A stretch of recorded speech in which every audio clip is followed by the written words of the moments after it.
Friends, welcome to our channel इतिहास हमारी नज़र से। दोस्तों, इस चैनल पर आप देखेंगे इतिहास और धर्म से जुड़ी कुछ कहानियाँ और उन कहानियों से जुड़ी हुई कुछ रोचक जानकारी।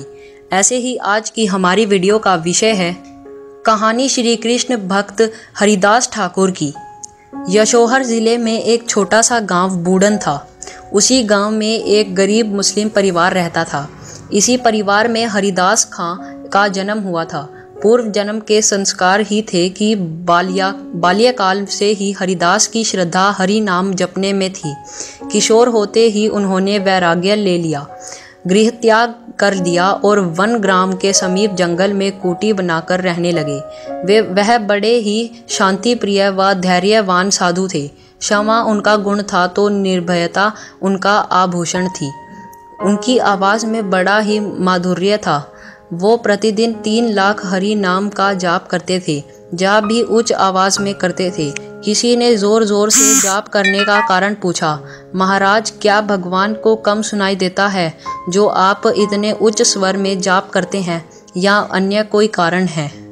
भक्त, वह हरि नाम बड़ा ही अलौकिक है। इसका श्रवण मात्र भी प्राणी को इस नरक से मुक्त कर देता है। मैं इसी कारण इसका जाप उच्च स्वर में करता हूँ कि इस निर्जन वन में जितने भी जीव जंतु हैं, वातावरण में कितने ही प्रकार के अदृश्य कीट पतंगे हैं, सब उसका श्रवण करें और भव से पार हो जाएं। हरिदास जी बोले। उनकी बात से वह व्यक्ति संतुष्ट हो गया। उनकी ख्याति बढ़ती जा रही थी। कितने ही लोग उन्हें अपना आदर्श मानकर भगत हो गए। उनकी ख्याति से कुछ लोग चिढ़ते भी थे, जिनमें रामचंद्र खान नाम का एक जमींदार था।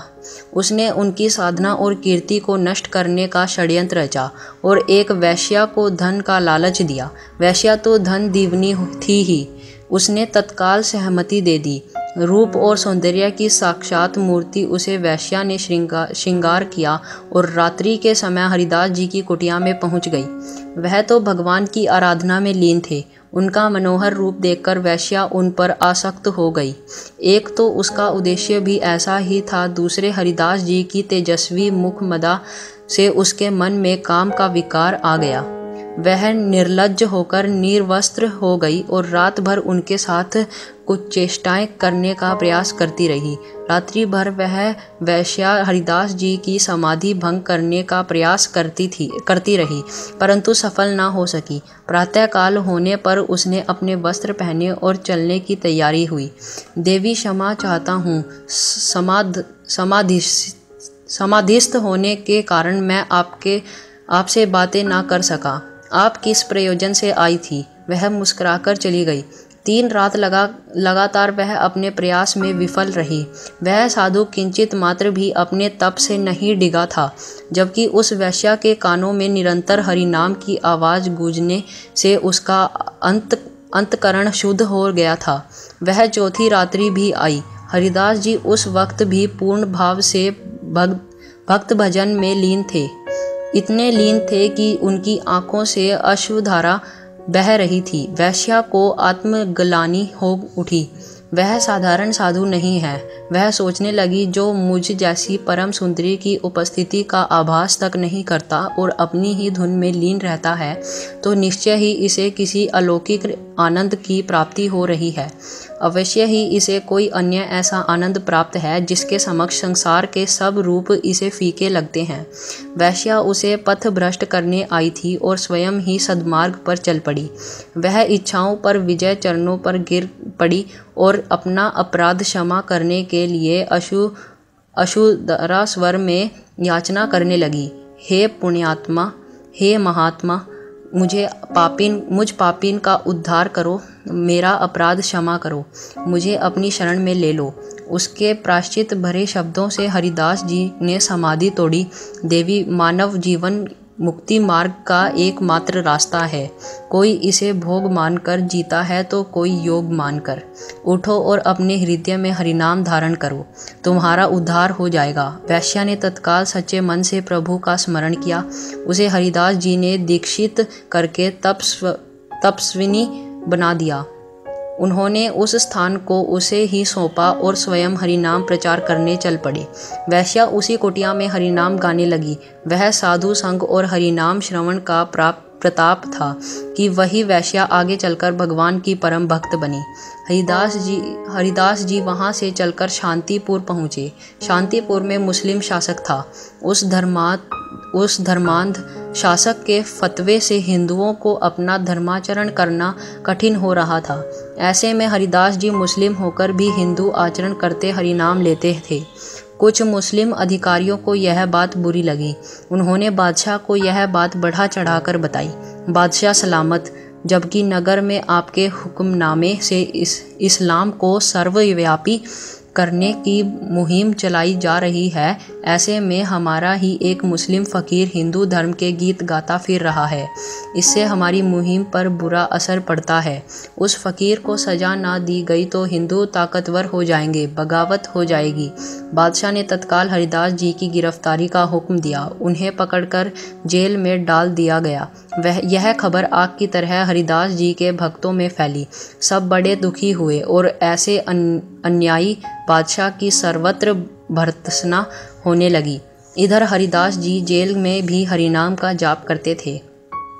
जेल के अन्य बंदी भी उनके भक्त हो गए। स्थिति काबू से बाहर होती देखकर अधिकारियों ने मुकदमा चलाया। उन्हें अदालत में काजी के सामने लाया गया। हरिदास, तुम बड़े भाग्यों से तो मुसलमान के घर में जन्मे, फिर भी काफिरों के देवता का नाम लेते हो, उन्हीं जैसा आचरण करते हो। हम तो हिंदू के घर का पानी भी नहीं पीते। यह महापाप तुम ना करो। इसके लिए तुम्हें जहन्नुम की आग में झुलसना होगा। अब तुम कलमा पढ़ लो तो तुम पाक हो जाओगे। हे काजी साहब, इस संसार का मालिक एक है। उसकी दृष्टि में मानव की अलग अलग कौम नहीं है। हमने ही उसे बांट रखा है। उसी हरि ने प्रत्येक मानव को यह अधिकार दिया है कि वह चाहे जिस नाम से उसकी आराधना कर सकता है। जब उस अल्लाह भगवान की दृष्टि में मैं अपराधी नहीं हूँ, तो आपके अनुसार मैं कैसे अपराधी हुआ? यह अपराध है। इसकी तुम्हें सख्त सज़ा मिलेगी। या तो तुम कलमा पढ़ो या सज़ा के लिए तैयार रहो। काजी गुस्से से बोला, कोई किसी मानव को धर्म बदलने के लिए बाध्य नहीं करता। यह तो मानव की अपनी दृष्टि होती है कि वह किस दृष्टि से प्रभु के पास जाता है। जो भी सज़ा दे मुझे मंजूर है, परंतु देह के टुकड़े टुकड़े होने पर भी हरिनाम छोड़ना स्वीकार नहीं। यह काफिर है।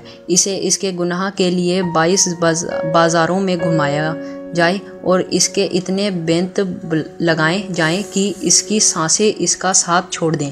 क्रोध में उन्हें सज़ा सुना दी गई। हुक्म की तालीम हुई। हरिदास जी को घुमाते हुए बाज़ारों में बेंत लगाए जाने लगे।